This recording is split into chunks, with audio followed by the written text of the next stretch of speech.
Hello, everyone. We're going to go ahead and get started in about 1 minute. I'm just letting a few more people join in. If you want to, go ahead and chat in the chat box where you service clients in case anybody has referrals. We can give each other. That would be awesome.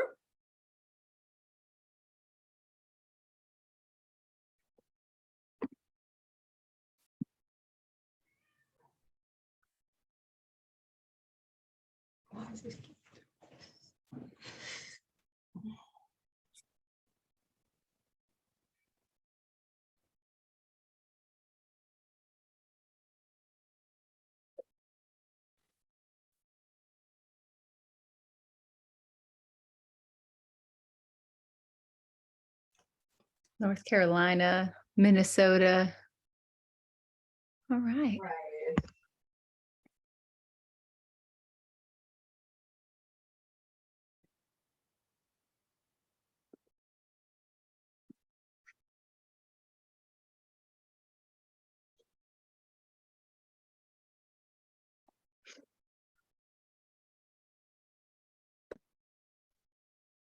All right, I'm letting one person in and then we're going to get started. I will continue to let people in as we go, Desiree.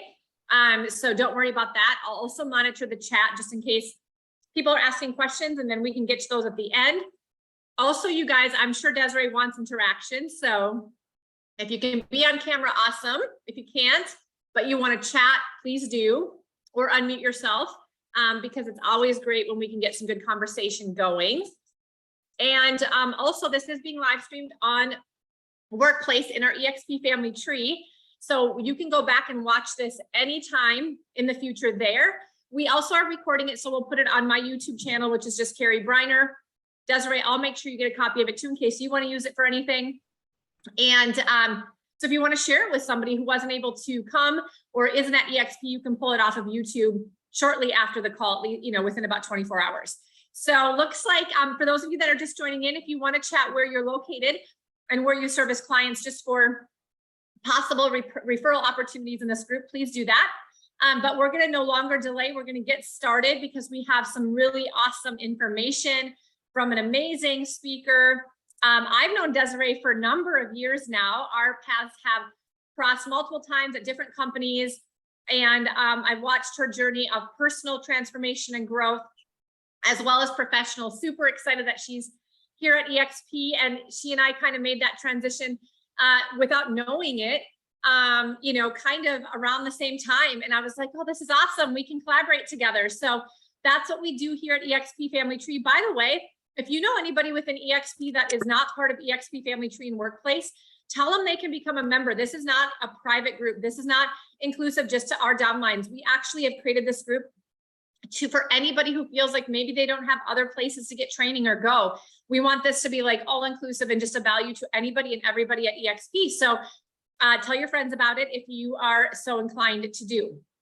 All right, so Desiree, before we get started in the content of commercial real estate, which I know a lot of people are very interested in this topic, I would love for you just to give a little background on yourself, both personally and professionally, if you would start there. Oh, personally and professionally. Okay. Yes, please, because your journey personally has been very inspiring and probably will inspire some people here as well. Thank you. Yeah, so I've actually been in real estate for 17 years. Just recently, over the last few, on the personal side, I've become a bodybuilder. That was an accident that happened because I was over 200 pounds back in 2019. And I started a weight loss journey, hit my goal weight, and I was like, I'm not done with this lifestyle. What's next? I competed in 5 bodybuilding competitions in 10 months and had everything from 12th place down to 2nd place. So got better and better. And that was a huge transformational journey for me because I believe it made me better at business. It made me a better mother. It made me a better wife, because the transformation that was happening on the outside was really just indicative of what was happening on the inside. So that's a little fun fact about me that most people wouldn't know. In the 17 years, I spent about 7 years as an individual agent. Just so that y'all know, when I approach things, I look at it from all angles because I've been all of those things. I spent about 10 years running real estate teams, whether it was my own or somebody else's. And I also spent just over a year as a productivity coach with over 50 agents on my roster at any given time. Now I usually coach between 8 and 10 agents, whether it's me running a real estate team or coaching outside of the team. And then I started doing commercial because a couple of years into my real estate career, I worked for a commercial agent. Back then I was in a severe car accident. I couldn't show property, and an awesome agent. If you're in the Houston, Texas area, his name is Jeff George. He kind of took me in and let me be his assistant, and he does a lot of commercial real estate. So that's kind of where my toe got dipped into commercial, but then I really never touched it until a few years ago. And when I jumped in, I kind of just jumped in and started doing it. And then more deals were coming to me that were commercial. And before you know it, I was a full-blown commercial real estate agent and really enjoying it. So I've invested a little bit here and there as well, with flips and rentals. And really more than anything, I'm passionate about teaching and coaching agents, because I feel like so much of my journey, I had to go figure it out on my own. And I'm like, man, if anybody would have just told me, then I would have known and I could have done it sooner. So yeah, I was 19 when I got my license. So I learned a lot the hard way. So that's a little bit about how I got here. I don't know if there's anything else. Awesome. Anybody, any questions? Go follow Desiree on Facebook or friend request her, because if you are just looking to, I think just follow people that are inspiring, that are leading themselves personally and professionally at a high level. You know, I think we all want and need to be around that or be exposed to that, because it's what keeps us going. You know, I totally believe that Desiree's personal transformation and dedicating to her health has absolutely grown every single aspect of her business, because I didn't become a bodybuilder, but I did become in the best shape of my life at 40. I'm not anymore in the best shape of my life. I'm back on that train. I'm now 46 and I'm thinking I got to get back on this. But at 40, I was in a place where personally, I wasn't happy. I wasn't taking care of myself. I had a failing relationship. I made a lot of money, but I just didn't have a good life. And I made that conscious decision in that moment to start taking care of myself, loving and leading myself first. And I was fearful that my business would actually go backwards and I would make less money because I'd be spending more time on myself. And it's the exact opposite that happened. And all areas of my life got better. And I know that that's happened for Desiree too. And so, although we're not going to talk about that today, it's why here in EXP Family Tree, I do bring a lot of people in to talk about different personal growth perspectives just as much as business, because I don't believe that we can grow our business if we don't grow ourselves. They really are all one and the same. And so it does make sense to take time out of your schedule to focus on your own personal growth in whatever area you feel like you need to, because I promise you it'll leak into business and relationships and everything else. Desiree has been a great example of that. And so if you need just some motivation or inspiration, I would follow her on Facebook. It looks like we have somebody raising their hand. Is it Hillary? Am I saying that incorrectly? Hilaire. Hilaire, beautiful Yes. name. Thank you. Wow. I've never been on your call before. I've Thank you never for heard joining. anybody talk about personal growth like you have. I've had to like keep my physical issues kind of a secret from everybody, because the minute they hear about them, they're like, oh, well, you're not working now. It's like, oh my gosh, I'm not telling anybody anymore. Yeah. Well, you know, what's interesting is that is actually really interesting. I had somebody tell me that, this is a really side note, we're going to get into it, but it's interesting that you say that, because an agent actually was diagnosed with breast cancer, and I had no idea. I was talking to her for all this time, and then she's like, oh, thankfully I just got past this. And I was like, how did I not know? All of a sudden I felt horrible. Like, how did I know that this was happening? And she goes, oh no, you wouldn't have known. I didn't tell anybody, because my mom got breast cancer years ago when she was in real estate, and it completely tanked her business because nobody wanted to bother her. And she lost all of this income and she couldn't afford it. And so now I didn't want to tell anybody. And I thought, well, how sad and lonely is that? And I think that sometimes because we don't know exactly how to articulate that, you know, there can be maybe a negative consequence. However, in this space, we're going to help, hopefully, if you continue to join our calls, we're going to help you have a space where you can talk about those things, because honestly, they all leak into each other. You know, if those things are important to solve. And if we spend a little bit more time solving those problems, we're probably going to have more energy, more focus, more motivation, more inspiration, more everything, wherewithal in which to actually grow our business. So hopefully this will be a safe space for you to do that. And of course, you can always reach out to Desiree or I if you ever want to talk to somebody. You can find us in work chat. So it's nice to meet you. I'm glad you're here. Nice to meet you too. That's great.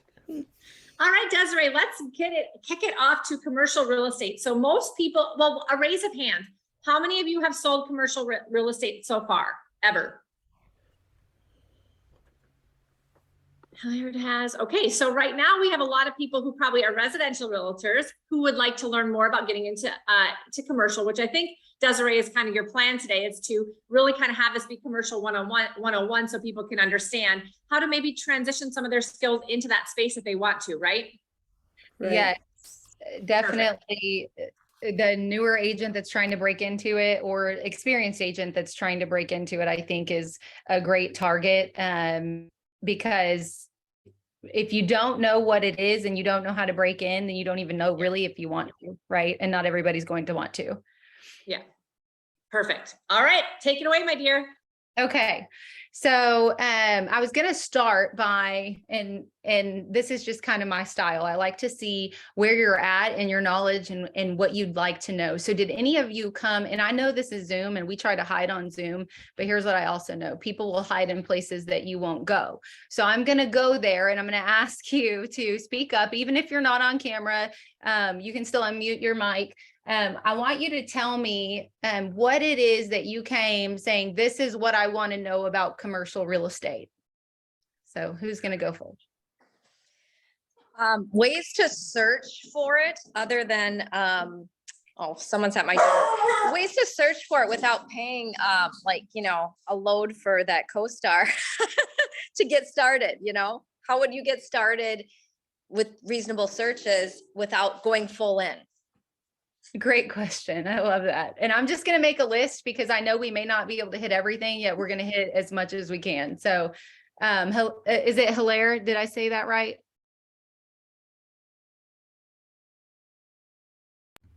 Yes, that's right.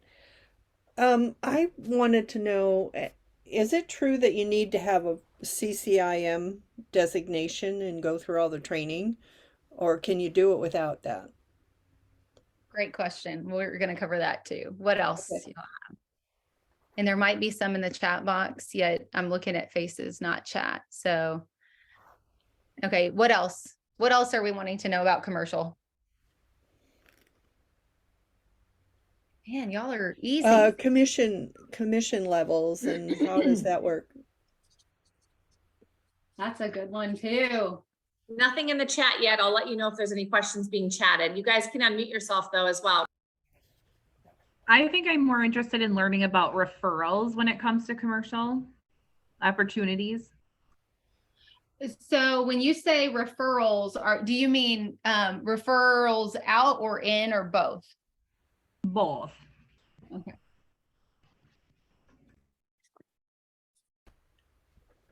Yeah, I think that's great as a residential agent. How can you create some synergy with a commercial agent? And that could be interesting for those of you that are inside EXP as well, because what a great opportunity to maybe form a partnership that could be beneficial for everyone. Yes, just so you know, my last referral out was my very last closing that I had, and that girl's referral commission check that she received was $5,100. Yes. So for doing nothing, sending me the name, I handled everything else. So that's a good thing to do. Okay, anything else? The time investment versus like what we're used to with residential versus commercial, kind of the timeline, and also just like the major differences. Like if you were to list your top 5 or so, what to look out for with commercial, or I guess the differences between residential and commercial. That's good. That's a really good one. I am planning on covering that. Hilaire? EXP's policy, do they allow regular residential agents to sell commercial, or do you have to go through some kind of a process with them to get approved? Great question there too. We'll cover that. Anything else? Speak now or forever hold your peace. Okay. So we're going to cover we have time to cover all of these things and maybe in depth, maybe not on certain ones. Here's what I can tell you. By the time we're done with this, my hope is that you're going to know exactly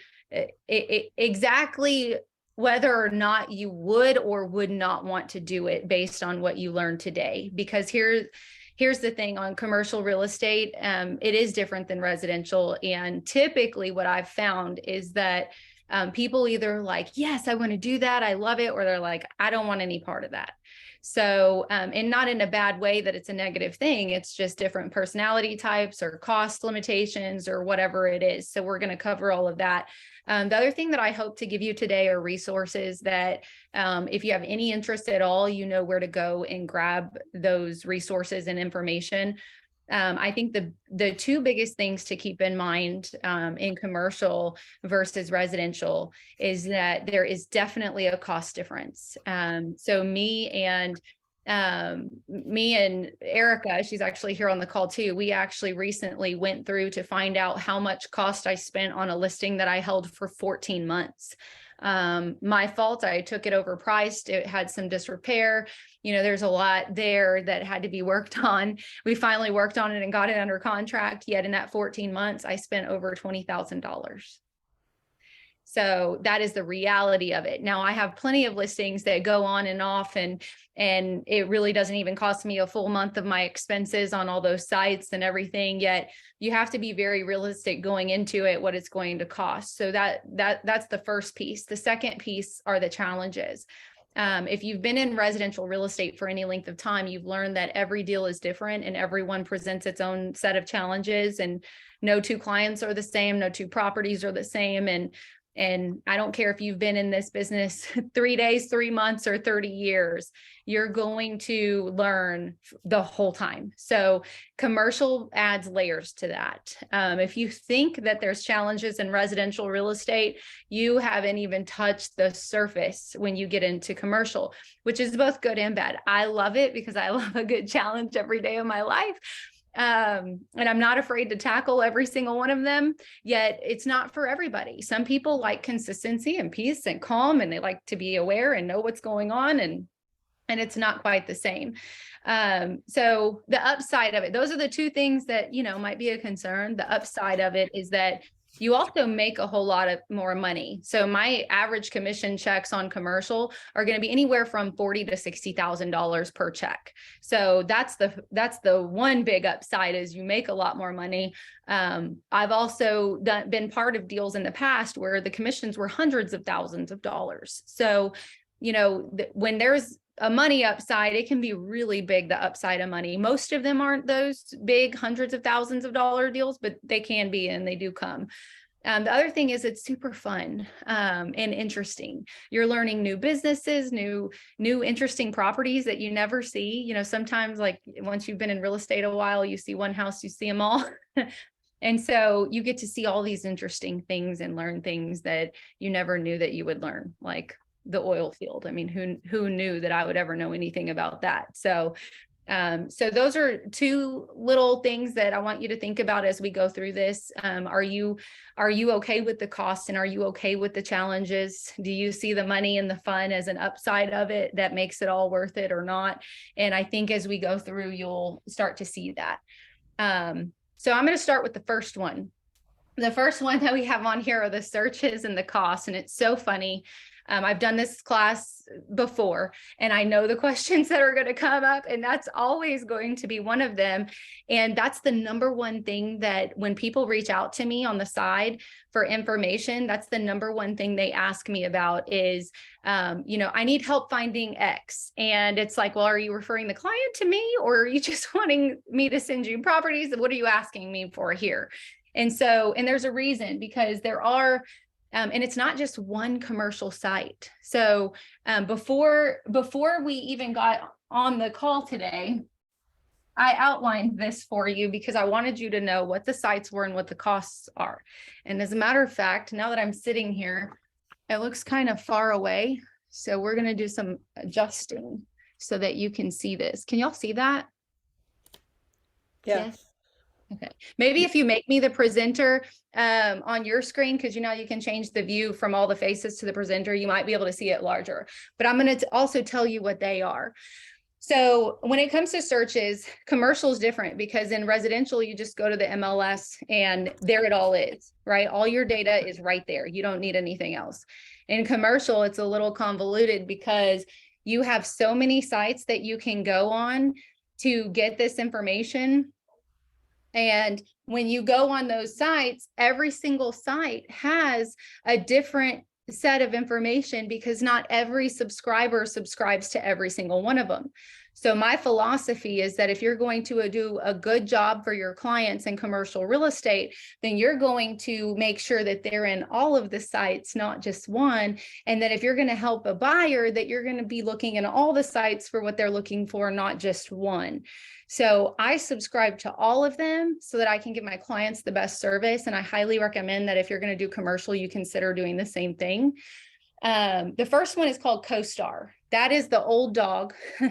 They've been around forever, and they actually bought out LoopNet years ago. CoStar is actually more than a commercial listing service. It's also a data service. So if you want to find data when it comes to business owners, company names, types of properties, they actually keep all this data together in CoStar. So when you pay that $4.95 a month, you are paying to be able to list and search properties, but you're also paying for data, just so that you know that. It's $4.95 a month, and they bought LoopNet, but LoopNet, well, the system itself comes for free with CoStar subscriptions. In order to be seen on LoopNet, when you have listings, you have to pay for those listings. So the cost per listings, so I have some older listing subscriptions, so not all mine are full price, but right now I'm paying $231 a month for the opportunity to have 3 listings as a premium listing in LoopNet. So that's kind of an idea of what it's going to cost you just to carry 3 listings. I only have 3 because I don't typically carry more than 3 commercial listings at a time. They either sell or they kind of knock down in priority because they're not motivated, and I'll remove the premium listing from them on LoopNet and put it on a new listing and send out campaigns. The other difference in commercial is that these sites offer you the opportunity to send out campaigns, and with CoStar and LoopNet, they're actually included with the cost. So they'll send out campaigns to commercial brokers that sell properties like that in that area, and that is included in your cost. And they kind of already have it set up where you create the nice flyer and you email it out and you test email it to yourself. So they kind of have all of it built in, and you're paying for all of that in your subscription. So before I go on to the next one, any questions about that one from anyone? Nope. So Okay. you have to have them both, basically. You do need to pay for premium LoopNet, or else you're putting your listings there and they're not seen. Nobody sees them. So that's definitely the key. Any other questions about that one before we move on to the next one? Nope. Okay. And I am going fast, so if you need to stop and interrupt me, just do it. So the next one is Crexie. So Crexie is the new dog in town. They kind of came in and took the market by storm in commercial real estate. And when I started using Crexie, I really didn't even know it was out there, and I didn't know what I was doing. But then all of a sudden I started getting these leads and started seeing that I could see if they clicked on my listing and have all their contact information. I could see if they opened a flyer and have all their contact information, because the difference in LoopNet and CoStar is that if they inquire, they actually have to inquire, and then I get their information. And in LoopNet and CoStar, owners can list their properties, and you're not really sure who you're dealing with there. Well, when it comes to Crexie, you have a designation between brokers and owners, and you really know exactly who you're dealing with. So I can see if it says principal on the other side, I can see that, and I know that I'm dealing directly with the owner versus a broker. And it helps me out when I'm having conversations with people, because then I know if I can pick them up as a buyer, if they're looking for that type of thing. It just gives me a little bit of an edge up from a lead perspective, because in residential real estate, we know that listings bring leads for buyers, right? So in commercial real estate, you can capitalize on that as well. Crexie is $4.95 a month. And in Crexie, you can list there. You don't have to pay for premium subscriptions. They do have where you can send out email campaigns to your database if you've been creating a database of people. They don't have the same style of campaigns as CoStar and LoopNet, where they're very targeted and specific. Yet their edge on the market is really that they also have a lot of listings and comps you can pull, yet you don't have to pay premium to be able to be seen. You can be seen no matter what in Crexie. So I did like that subscription, because LoopNet can get very costly in the listing space when you start to get too many on the books. So next one is RealNext. So RealNext is, they have something called RealNext Navigator. It's $149 a month. And that kind of gives you all of their services as far as listing and searching and comps and things like that. It gives you all of that in one package. You can buy all those things separate if you only have a need for one thing. That can be good in RealNext if you're just dabbling. So if you're looking for a lesser expensive thing to do and you only need it for that client for that type of thing, that might be the way to go. Because the other ones, you really end up having to pay the whole thing no matter what you need. Now the downside to that is that I might spend $149 a month to list and search in there, but then I have to go run campaigns on each listing. It's $49 to $149 per listing. And the difference is it's either a targeted small search, local search, or it's a statewide or a nationwide. So that's the difference in the 49 to the 149, just so that you know. And I really do it per listing. Like I had that big 14-month one that I was having a hard time selling, and I actually ran that nationwide campaign, and I was like, this is my last effort before I get rid of this listing. And then I got the buyer. So it worked for that one. I have another listing that I only did statewide because it's a small multifamily, and I think only people in Texas are going to know that little town in Texas. And so I did it statewide. So I kind of pick and choose there based on marketing strategy. The last thing is that if you want premium listings, it's not like LoopNet where you won't be seen if you don't pay. What it is, though, is that if you want it to bump you to the top, then you pay $19.99 a month per listing, which is far cheaper than LoopNet still, yet you do have to pay. So they do kind of have more of an a la carte matter on RealNext. Any other questions about any of these sites I just went over before I move on? I do. Yes. If an owner is listing their property, does that mean that they're subscribing to all of these? Yes. It can also Is be there one that's like a commercial agent that wants to sell people's businesses that list on these too. So it doesn't even have to be a broker or an owner in LoopNet and CoStar. Oh, huh. Yeah. So the skill level in selling the property could be way different depending on who's doing it. Yes. Hmm. Yes, Okay. it definitely can. Any other questions? Is it month to month, or do you have to sign a contract? It depends on which one you're doing. RealNext is actually $199 if you want it month to month. And then CoStar, you have to sign a contract. To LoopNet, you can add and subtract those premium listings at any time.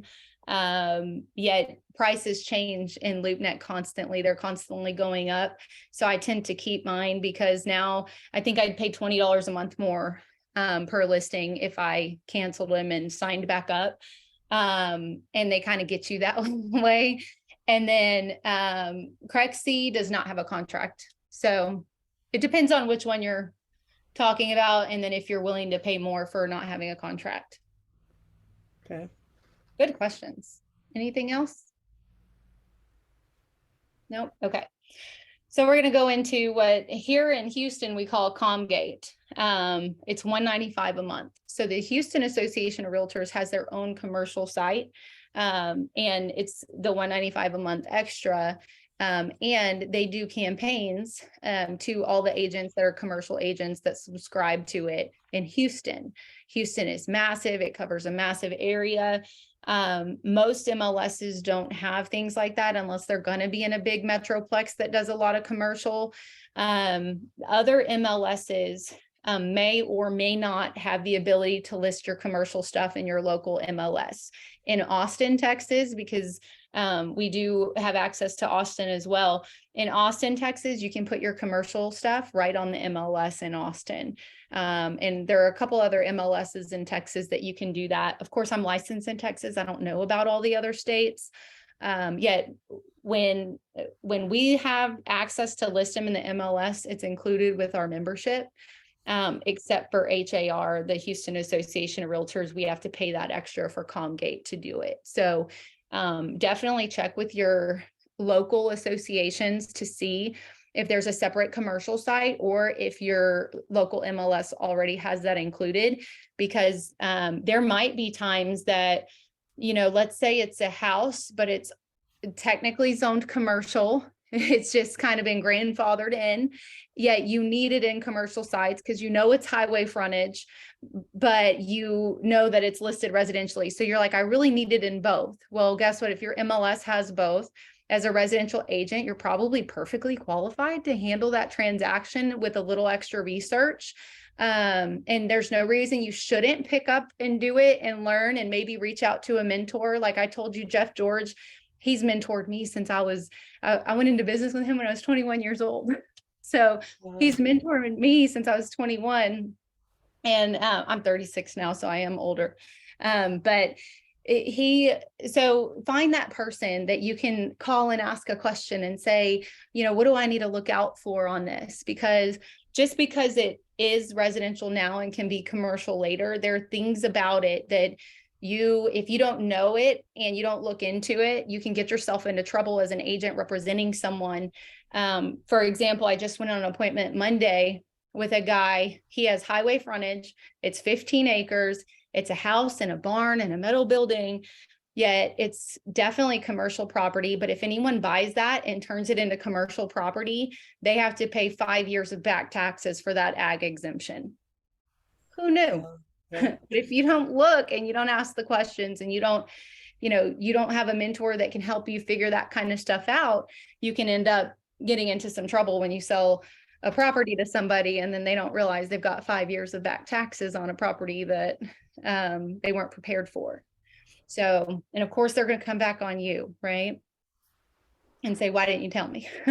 So, any questions about that with the MLS? I stay a little out of the details with that because I know every state and association is different. Any questions? No? Okay. Next thing about cost. So, I want you to think about this. Residential signs, usually your residential business stays very local, hyper local. Commercial can be anywhere. Like I just listed a property in Brenham, Texas, 2 hours away from me. I've listed an hour in every direction of Houston, which if you're from Houston, an hour is not a big deal in Houston. Yet what happens is your signs, to get them printed in commercial real estate, because they're massive 4x8 signs on big concrete posts, right? Like they're wooden posts in concrete. So they're usually $300 to $500 to print. Now, can you find cheaper printing? Yes. Will it always be quality? We don't know. It depends on your local area and who prints there and so many variables. Yet you have to get them designed and printed. And I would say plan on $300 to $500 depending. You can also order them from big sign companies and have them shipped in, and you can get the aluminum. And usually those big boards are MDO and they're made of wood with a vinyl covering. So if you ever want to know, like you're getting into a commercial and you're like, I don't really know what to order, feel free to call me because I do know a lot about that.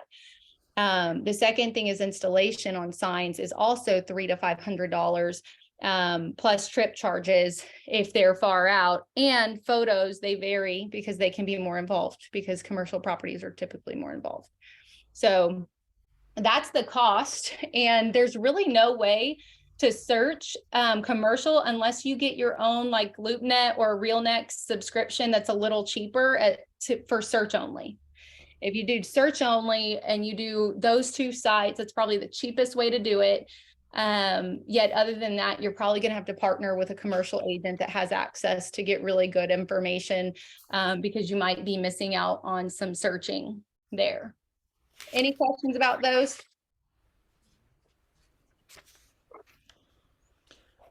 No. Okay, I'm going to move this back because I don't think we need that now that y'all have seen all the pricing and everything. So CCIM, do you need it? Do you need it? No. Is it a good thing to have? Sure. I personally do not have CCIM. I have started it. I've looked at the cost, and honestly, the majority of what I've done, I haven't needed it. I also know what to stay away from. Like, I don't sell gas stations. So, I think that when you know and understand what you can and can't do and what you're safe to do or what you have a mentor in, then go there. And if you don't, then just stay away from it. And if you're smart about it, then you can take your time getting your CCIM. I've been doing commercial a few years. I didn't know that I'd get this serious into it, so I really didn't start that process. And now I'm thinking more and more about it, just to have it. So that's CCIM and my thoughts around that. I think education is always a good thing. I even bought the whole NASM certification for bodybuilding just so that I have the education, not so I can coach it, because I really have no interest in that. So education is always good. Commission. Okay. So we have to be careful in a commission discussion because we can't price fix, right? That's something that we learn in real estate school. And I'm so far from when I was in real estate school, I don't remember a lot. Yeah. What I do know is we can't price fix. Most of the commercial that I do has to do with buildings and land and or multifamily, and I end up charging exactly the same percentages that I charge in my residential real estate business. And because the price difference and the work difference is okay, because the price difference is so much bigger that percentage difference makes sense for me. So most of my things will stay the same. What I will also say is that I know I've worked on $30 million deals. I've worked on bigger deals.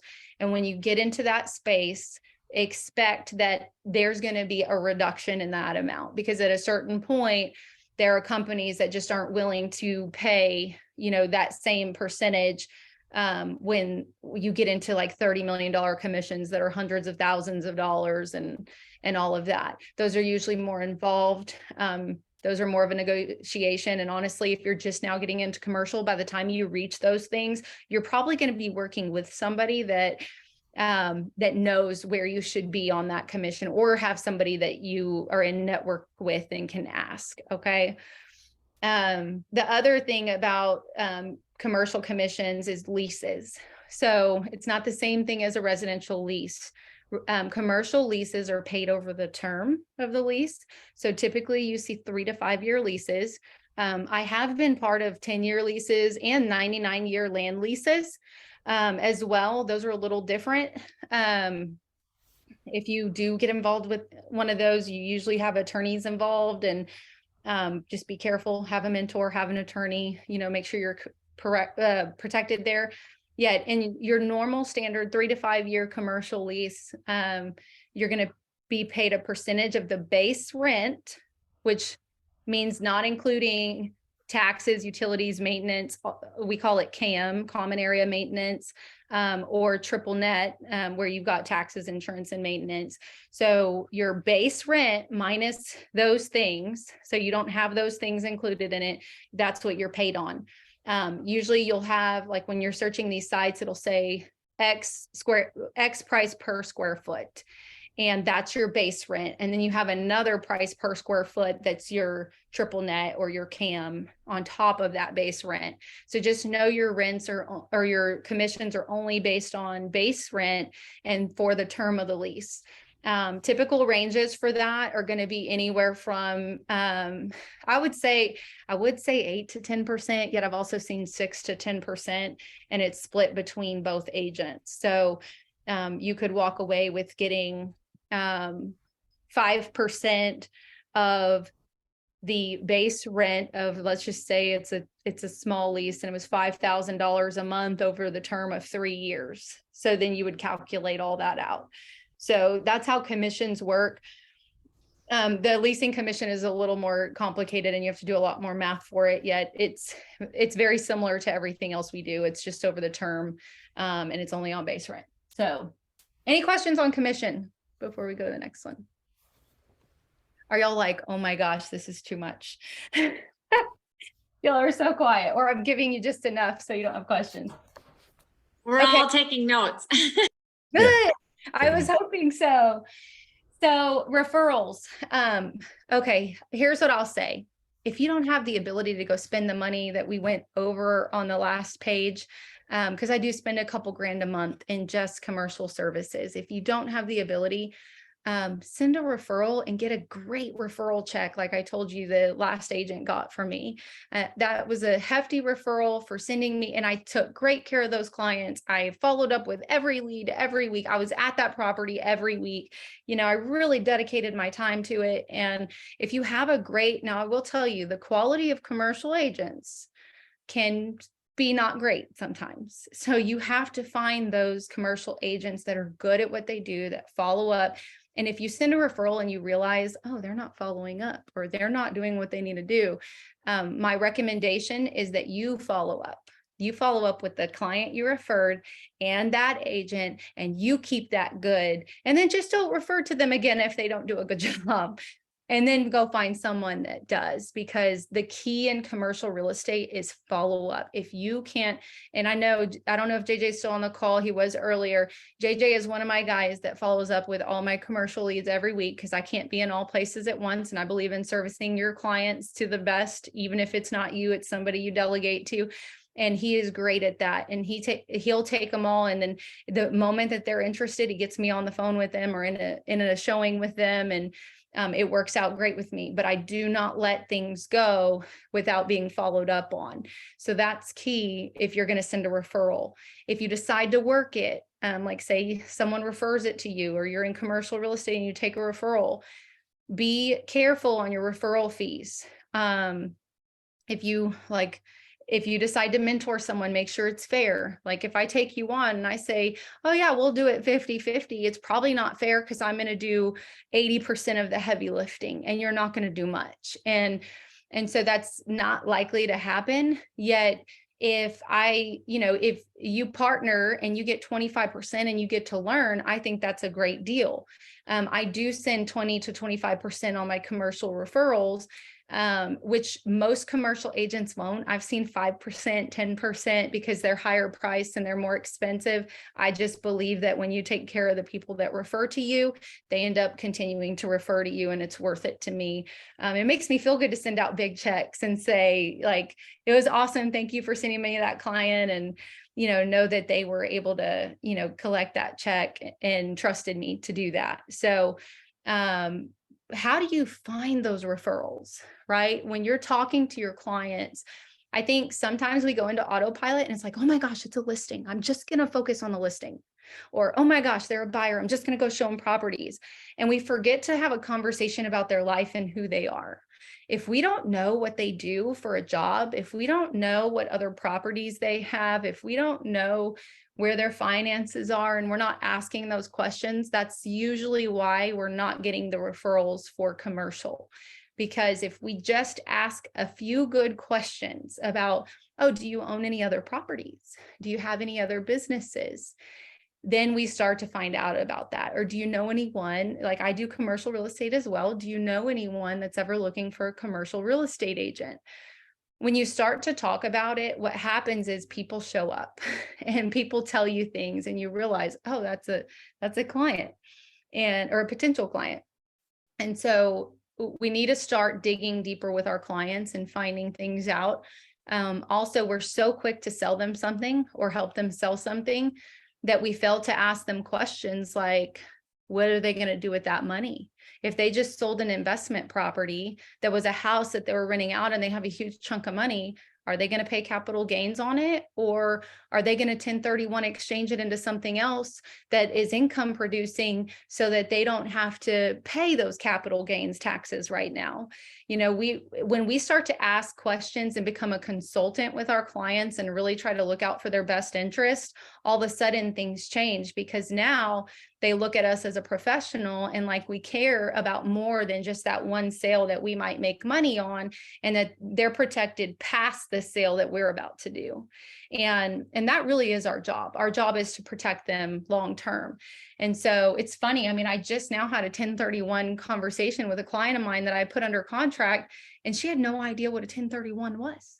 And I'm like, yeah, if you don't want to pay those taxes, there's something you can do to help with that. And so we just need to think about what it is, what move you would make next.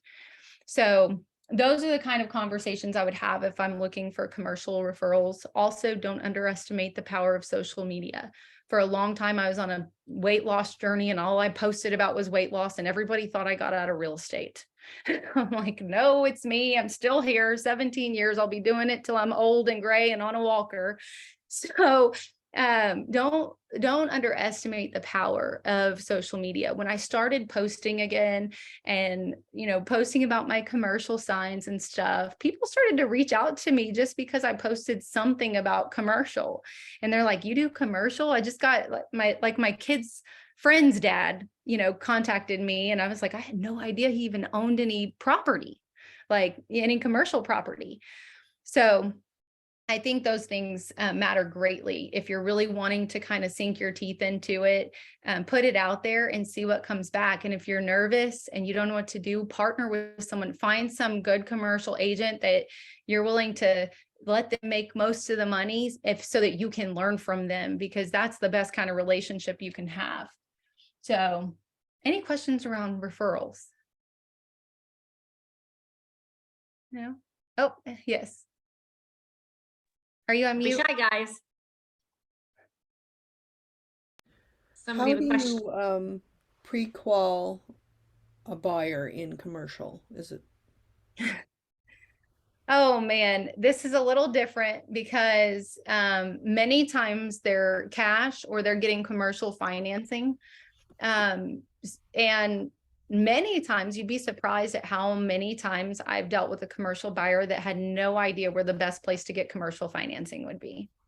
And that's the easiest way for me to find out if they're able to do it or not. Typically, first, I want to know what on earth are they wanting to do if they're a buyer? Like, what are they looking for? And usually when they tell me what they're looking for, I kind of already know based on what they say, if it's out there, right? Based on the price point, that if they're coming $100,000 and I want a big warehouse, I'm like, that's not even in residential anywhere. It's certainly not in commercial.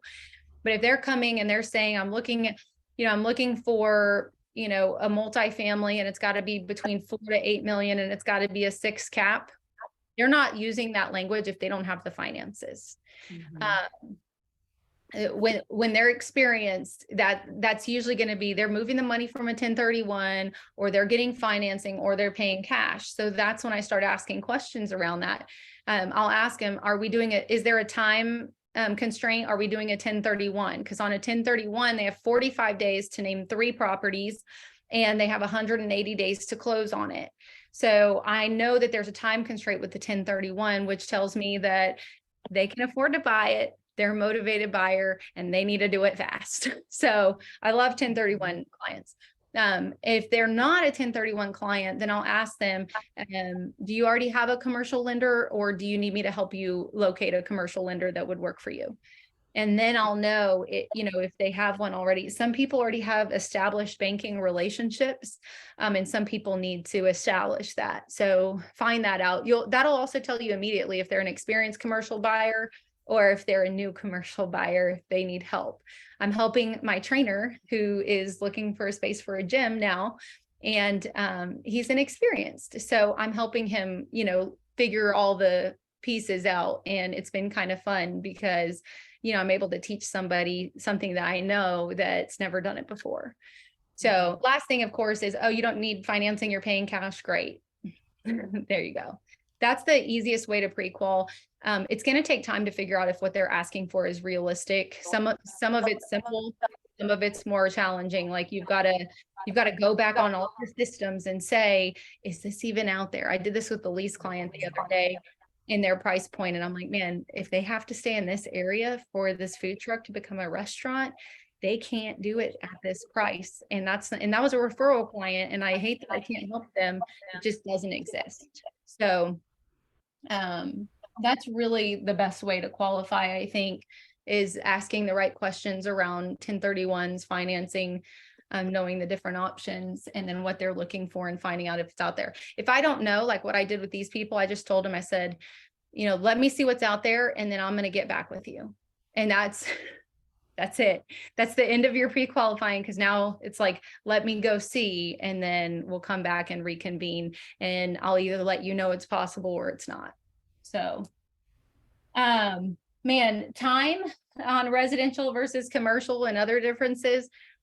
Man, right now commercial is hot. I had that one property that sat for 14 months. Everything else is going on and coming off within a matter of a couple to a few months. So, time wise, it's going very well. Yet what I do know is that the residential market has slowed down tremendously. And usually within a year to 2 years after the residential market, we see it in the commercial market.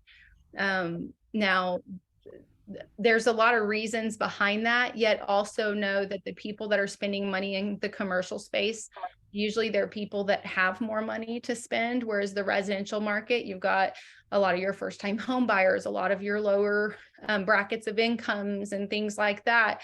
So when you see the slowdowns there, it's because there's a lot of strain there. Whereas people that have a lot of excess money all the time, they're still going to be moving and shaking and doing deals when it's the right deal, because they have the money and the capability of doing that. So time wise right now, it's really good. Yet when you do have to sit on a commercial deal for a long time and subscribe to all those services and not see anything from it, it's extremely painful. So other differences, honestly, I went over them. It's really the cost versus the money you get back, and the challenges versus the fun. If you see those challenges as fun and learning new things as fun, it's going to be fun for you. If you see them as like challenges and you're stressed out all the time, it's probably not going to be your cup of tea. I live for it. So I'm like, yes, let's go figure out this, and let's call the city and the county, and let's see where this is. And if you don't have that approach and attitude, it might be very stressful, because then you're like, this city lady hasn't called me back, and I've called her 3 times this week, and I'm doing that. What's not even my job as a real estate agent. Why am I doing this? And it's because you're putting a deal together, and commercial people don't have the time of day. They're busy business people. So if you're not willing to go figure out how to get that deal done, then guess what? They don't have the time for it. So if you want it done, you got to go do it. Versus residential, it's like, oh my gosh, I'm going to be homeless if I don't buy a house in the next 30 days. So it's a little different mindset. Also, it takes commercial people a long time to respond to you too. They'll go a week without calling you, and you're like, hello, I'm still here. And they're just like, oh, I was just busy. You know, they have work and all the things. So EXP, they have 2 brokerages. One is a commercial only. One is a residential where you can do commercial. So they don't limit you as a commercial agent, so you can't do commercial, but you can be on the commercial only side. The reason I didn't choose to do that myself was because actually I did join that side, and I jumped right back over, because I quickly realized, with me investing in real estate and still having a few residential clients here and there, I did not like not having access to the MLS. And EXP commercial, you don't have access to be a realtor. They don't have membership to NAR or your state association or your local association. So you don't have access to the MLS or anything else. So unless you partner with an agent that does, it makes it really hard for you because you can't get super key access and MLS access. And if you still want those things, it's probably more beneficial to stay on the residential side and do commercial. So, and you're still invited to a lot of the commercial stuff and within EXP, even if you're on the residential side. So hopefully that answered that well, Carrie, if you have anything to add. Yeah, I think that's right. I think if you do any amount of residential, stay on the realty side of EXP and then just tap in. Yeah. Am I delayed? Is it me? I don't think so. Okay, perfect. I'm on the way, but it might just be my computer. So yeah, so I think that you're right. And all of you are part of EXP Realty, I believe, here. So the good news is they don't tell you you can't do commercial. Some brokerages do tell you that. So that's important to know. Yeah, there are limitations at certain brokerages on doing commercial, and they have a lot of criteria. Some of them require you to have that CCIM or at least be working on it. And, you know, it's sad because if that's a limitation, then, you know, it's hard to break in when that's a limitation, you know? Yeah. Any other questions as we've got about 4 minutes? I don't see any chats in the live stream, but we have a number of people watching. So thanks again to those people that are doing that, but they're not chatting any questions anyways. Anyone else as we're wrapping up? This is great. I mean, I think it's always just good to hear from a perspective of somebody that's done both residential and commercial. If it's been in your mind, you know, should I be looking at doing that?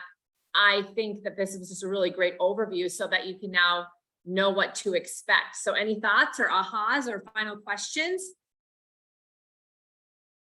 I've I have a done question. commercial in the past. Oh, yeah. And it's starting, I was with broker now, and then I was with brokerages that wouldn't allow it Yep. without a CCIM. And it's kind of lit a fire in me again, hearing you guys talk. Good. It's like, Yeah, oh, you I can used do to it have fun here. doing that. Yeah. Yep. Yeah. If you like it, you know, there's a lot of different, you can go into the workplace here and find the commercial groups, and there's commercial training that's provided in the world often. You know, so there's a lot of things that you can kind of get back into. You just gotta maybe peruse EXP a little bit and get yourself immersed if you want to get back into it for sure. Monica, I think you had a question. My question was, does EXP offer any small designations other than CCIM? Like, do y'all offer classes where you can take and get a small designation? Do you know, Desiree? I don't know of any. That I doesn't don't mean they're not out there, because honestly, I am not that into everything on that side. I stay pretty busy outside of that. Yeah. I would say that's a good question to ask. I don't know the answer either, Monica, but if you went into workplace and joined the, you know, commercial workplace group, which you can do, you could ask that question and you'd probably have a lot of people answer. Sorry, we didn't have the answer for you. Anyone else? I have another question. I've got a commercial, kind of an odd, it's a geodesic dome, but it's a commercial building, and it's fallen in disrepair. The owner does not want to do a 1031. And I have a feeling he's running out of money. Is that a big problem, putting a commercial building on the market when it's kind of a mess?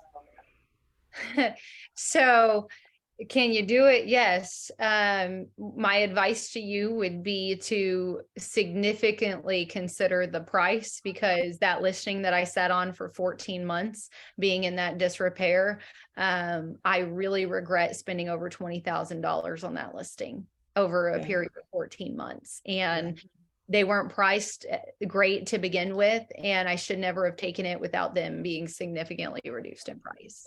And those of you that want like more detail on commercial, like, well, what's a triple lease, and different things like that. There can be a later time we go deep dive, or if you wanted to ask me questions or whatever, I do coaching for this kind of stuff, and teaching and things like that. Yet, I know we don't have the ability to dive deeper than this surface level that we were planning on today. Yeah, Okay. and that's a great segue since our time is up.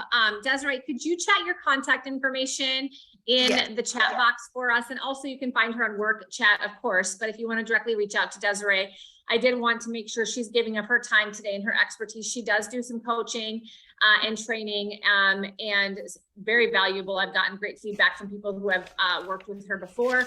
And so if that's of interest to you, please do not hesitate to reach out to her. Desiree, we really appreciate you spending an hour with us today. This was great. Thank you guys. There's a lot of new faces on the call today.